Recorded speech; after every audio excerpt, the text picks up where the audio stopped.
Hello friends, welcome to बसेरा YouTube channel. कैसे हैं दोस्तों? उम्मीद है कि आप लोग बहुत अच्छे होंगे। आज की वीडियो में हम बात करेंगे सऊदी अरब में जितने भी लोग काम करते हैं, अब वो चाहे लेडीज हो या जेंट्स हो, चाहे वो डोमेस्टिक वर्कर में हो, चाहे वो कंपनी वगैरह में काम करते हो, तो आप लोगों के लिए बहुत ही जबरदस्त अपडेट लेकर आया हूं, जिसको आप सुनने के बाद में सच में बता रहा हूं खुश हो जाओगे। यहाँ पर सबसे बड़ी बात यह है कि अगर आपका पासपोर्ट ही नहीं बना है तो आपका पीसीसी तो होगा नहीं। तो इस पर कुछ अपडेट मैं आप लोगों को बताऊंगा। पासपोर्ट आप किस तरीके से जल्दी आपका बन जाएगा और उस पर कितना खर्चा आएगा, कौन कौन लोग बनवा सकते हैं, और आपका पीसीसी भी उसी तरीके से क्लियर हो जाएगा। तो बहुत इंपॉर्टेंट अपडेट है। वीडियो को एंड तक बने रहिएगा। वीडियो को बिना स्किप किए पूरा आप लोगों को देखना है ताकि आपको अच्छी तरीके से समझ में आ सके। और वीडियो अगर अच्छा लगे तो लाइक करके भाई का सपोर्ट कर दीजिएगा, और चैनल को सब्सक्राइब नहीं किया तो चैनल को सब्सक्राइब करके बेल वाली आइकन पर क्लिक करके ऑल पर सेट कर लीजिएगा, क्योंकि मेरी हर आने वाली वीडियो का नोटिफिकेशन सबसे पहले आपके पास में पहुंच सके। तो चलिए वीडियो को करते हैं शुरू।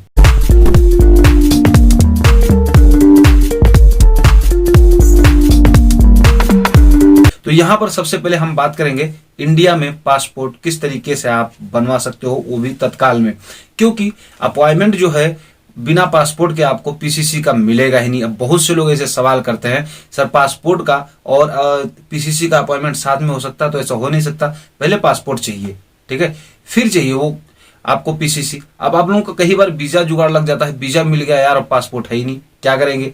तो ऐसे में भी आप पासपोर्ट जल्दी से जल्दी बनवा सकते हो, मात्र 3 दिन में। वो कैसे होगा ये आपको ध्यान देना है, कितना रुपया खर्चा आएगा इसे भी आपको जान लेना है। तो आपको यहाँ पर गल्फ हिंदी का एक आर्टिकल मैं आपको शो करूंगा, यहाँ पर आप देखते रहिएगा। इसमें बताया गया है कि मात्र 3 दिन के अंदर अब इंडिया में पासपोर्ट बनवा सकते हो। ये तत्काल पासपोर्ट है, तत्काल में पासपोर्ट इंडिया में बनता है, ठीक है। 3 दिन के अंदर अंदर आपका पासपोर्ट बन जाता है। पुलिस वेरिफिकेशन से लेकर के सारा कुछ 3 दिन के अंदर होता है। सेम अपॉइंटमेंट होता है, सेम सब कुछ होगा, सारा काम, ठीक है। बस ये है कि 3 दिन के अंदर अंदर आपका पासपोर्ट आपके घर पे मिल जाता है, लेकिन उसका खर्चा आता है। उसका खर्चा कितना आता है, आप यहाँ पर आपको फोटो दिखा रहा हूं, आप यहाँ पर देख सकते हैं। इसमें खर्चा आता है लगभग 3500 से लेकर के 4000 रुपए का खर्चा आता है, जो कि तत्काल पासपोर्ट का। वहीं पर इसमें बताया गया है कि जिनकी उम्र 15 साल से कम है, अगर आपके बच्चे हैं और आप उनको जल्दबाजी में बुलाना चाहते हो अपने, जैसे आप सऊदी में हो और आप जल्दी में उनको बुलाना चाहते हो, उसकी उम्र 15 साल से कम है, तो उसका 3000 रुपया ही लगता है, ठीक है। तो ये खर्चे में आपका पासपोर्ट तत्काल में बन जाता है। किन लोगों का ये पासपोर्ट नहीं बनेगा ये भी जान लीजिए, बिना इसको जाने हुए मत जाइए।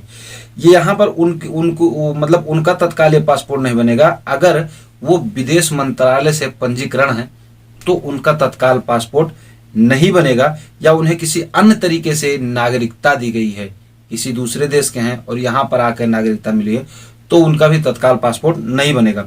उसके साथ साथ में विदेश में जन्म लेने वाला भारतीय नागरिक हो, यानी कि आपके माँ बाप इंडिया के हैं और आप वो लोग विदेश में रहते थे, अब यहाँ पर आप पैदा हो गए, तो आपका डेट ऑफ बर्थ जो कुछ भी है सब यहाँ से बन गया, तो आपको भी इस चीज का फायदा नहीं मिलेगा। अब हम बात कर लेते हैं जो सऊदी अरब में जितने भी लोग हमारे भाई काम करते हैं उनके कुछ अपडेट के बारे में। तो एक आप फोटो आपको यहाँ पर शेयर करूंगा, ministry of human resource and development की तरफ से जो अपडेट है, उनका एक ट्विटर अकाउंट है ह्यूमन 16। तो इस पर ये आप हमेशा ट्वीट करते रहते हैं, तो यहाँ से मैंने लिया, तो मैंने सोचा आप लोगों को बता दूं।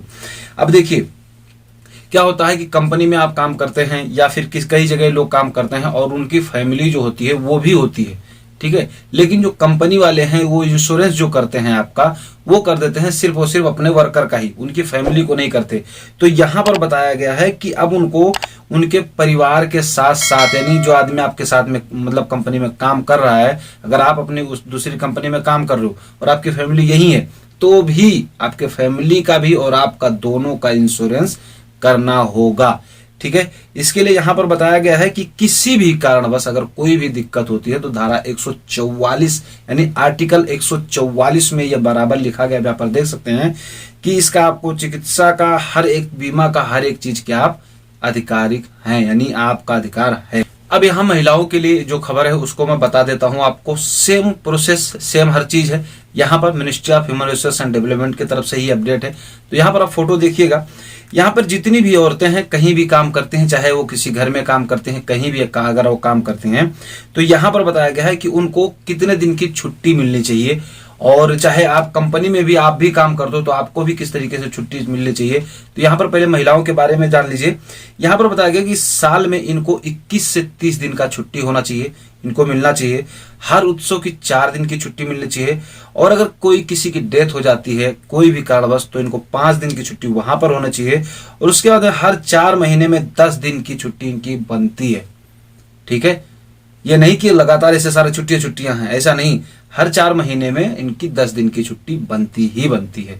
ये टोटल जोड़ के बताया जा रहा है। उसके साथ साथ में राष्ट्रीय दिवस, अवकाश, स्थापना दिवस जैसे सऊदी में मनाया जाता है, और यौमुल वतनी है या स्थापना दिवस भी यहाँ पर 22 अक्टूबर का मनाया जाता है, इस पर भी। और यहाँ पर बताया गया कि बीमार बच्चे को जन्म देने के मामले में भी 30 दिन की छुट्टी, उसे वेतन के साथ 1 महीने के लिए उसे और भी अधिकार दिया जाएगा। अब देखिए, ये तो ज्यादातर हालांकि होता नहीं है कि कोई लेडीज दूसरे देश से यहाँ पर आए और यहाँ पर डिलीवरी हो, ऐसे तो बहुत कम होता है। लेकिन इनकी फैमिली है यहाँ पर, अगर आप वो फैमिली साथ रहते हैं और अगर आप काम कर रहे हैं बाहर, तो आप लोगों को 1 महीने की छुट्टी यहाँ पर क्लियर दी गई है, और उस महीने की सैलरी भी आपको मिलनी ही चाहिए। तो अगर आप बीमार हो जाते हैं तो आपको 120 दिन की छुट्टी आपकी लागू होती है।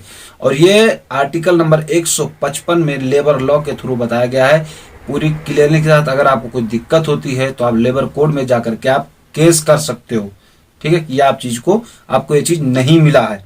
ठीक है, वहीं पर अगर आपको हज के दौरान की छुट्टी चाहिए, हज के दौरान की छुट्टी आपकी बनती है साल में, जो यहाँ पर एक आर्टिकल देखिएगा, ये बताया जा रहा है कि हज अनिवार्य हज करने के लिए छुट्टी 10 से 15 दिन के लिए होनी चाहिए, जिसमें ईद की भी छुट्टी जोड़ी जाएगी।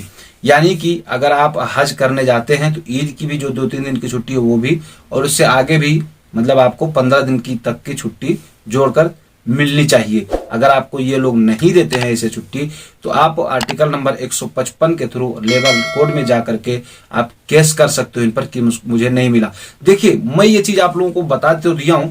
अब यहाँ पर बहुत से लोग सोचते होंगे यार मेरा थोड़ी ना सुना होगा, तो देखिए, रिस्क बिना लिए कोई काम नहीं होगा। अगर आप रिस्क लेना चाहते हो तो वीडियो आप देखना, और वीडियो को शेयर भी आप कर देना। अगर रिस्क नहीं लेना चाहते हो तो फिर तो आपके लिए भी फालतू ही है। पर मैं जहां से मैं कोशिश किया हूं, मैंने आप इतना मेहनत करके निकाला है, तो प्लीज यार वीडियो को शेयर कर दीजिएगा। और अगर आपके मन में कोई सवाल है तो प्लीज कमेंट कीजिएगा कि वीडियो आप लोगों को कैसा लगा, कमेंट कीजिएगा।